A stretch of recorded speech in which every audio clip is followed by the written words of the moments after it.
Grubhub has expanded into grocery delivery via a new partnership with Mercato. According to Chain Storage, Grubhub, which began as a restaurant delivery service but also fulfills orders from drugstore and convenience retailers such as CVS and 7-Eleven, is now delivering products from Mercato's participant base of more than 950 grocery, convenience, and alcohol retailers. Now, Grubhub customers can order from hundreds of independently owned local retailers that are available on the Mercado delivery platform, with all Mercado retailers joining the partnership over the next few years. To order from a Mercado retailer via Grubhub, customers can select the grocery button within the Grubhub app and online, where all available Mercado retailers will be accessible. Customers who are members of the Grubhub Plus paid membership service will have access to $0 delivery fees on eligible orders from participating Mercado retailers. And Yes. you're kind of in this space a lot, so I'm curious, what do you think this announcement says about the future of grocery delivery more broadly? Look, I think this is a great move for everyone involved. I think it makes complete sense for Grubhub to stand out as a true competitor now with DoorDash and Uber Eats. And I love the visibility and the access to really a fulfillment offering that most of these regional or independent grocers probably aren't going to invest in because they can't make that pencil on their own. But here's what my question is, Chris. I think that what I'm curious now that you have Grubhub truly kind of coming in to be a more apples to apples competitor with the other DoorDash and Uber Eats, is like, now how do they continue to differentiate themselves? Because they're all, around that $9.99 per month offering. Right. I think that it's going to come down to like what we talked to Bharat Pulgam at Buncha about. I think it's going to start coming down to service being a key component. Like, how do you get these goods? What incentives are they giving the gig workers that work for them in order to kind of one up that like delivery experience? Or, Grubhub is even doing, like they mentioned, like with their program, they do like cashback or charitable components, because now it's like a neck race for me between like what makes the most sense for each of those delivery providers.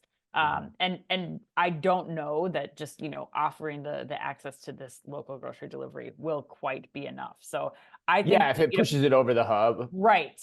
Pushes over the hump. Right. But all in all, like, great for these independent grocers, great for Grubhub here. But what are your thoughts? Yeah, I think that's interesting. I think it's particularly interesting when we go to our next headline too, where we're going to talk about Amazon and their new subscription service, because I think you're onto something. And the whole point is like, how many of these do we need? And that's what I took away from this story too, which when you talk about the grocery delivery landscape more broadly, particularly when the retailers are in this game too, but when you look at the retail landscape more broadly, it's showing me that the value is now starting to be seen from everyone in terms of consolidation. I mean, because you could argue that these two companies were kind of frenemies to some extent too, and they're now collaborating to say, hey, there's strength in numbers here. So, I mean, we've always known that delivery is a scale game. The thing that has become very palpably apparent to me over the last couple months is it's also now a scale game for another reason, and that is retail media.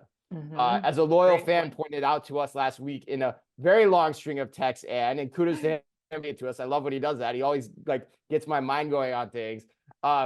And it was in regards to the GoPuff headline last week. And his point was really, that's all about the first party data play for advertisers, right? GoPuff has first party data, and that's what they're doing there. And so, the same can be said here for the long-term theory for that applies here with what Grubhub's doing with Mercado and Mercado vice versa, and who knows how they're going to split out the data and all that. So that's what's going on here. And that's what I find is interesting, is there's going to be a ton of consolidation in this space.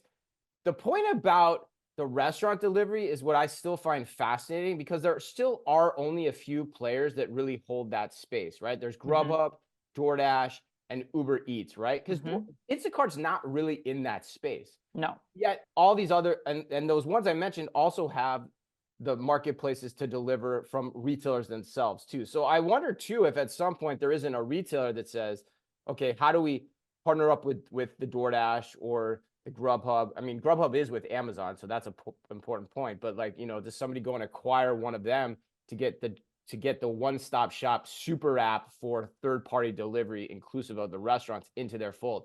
I don't know. It's a pretty aggressive move. Is that a move like a Walmart makes again, or something to that effect? Do they need it? I don't know. Especially with Mark Laurie sitting there with his Wonder app and trying to do the same thing. So who the hell knows? But I doubt Walmart's going to bet on that again. But yeah, it's fascinating for all those reasons.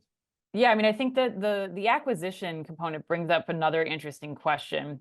And again, don't know how this factors in with the entire business model. But one thing that we've heard is that another key kind of decision factor for the restaurants, for the retailers, is how much of a cut of the revenue that Grubhub, Uber Eats, or that DoorDash is taking from these transactions that's happening too. And I Mhm. wonder if, you don't have a larger conglomerate like a Walmart or something that's kind of bringing this under the umbrella, if you couldn't get more scale with this, and then as a result be able to, kind of offer better things to get exclusive partnerships with some of those grocers or with some of those retailers or restaurants that, are really kind of deciding like how many of these platforms can we be on, what makes sense financially for us too. So there's a lot of heat in this space. I love it.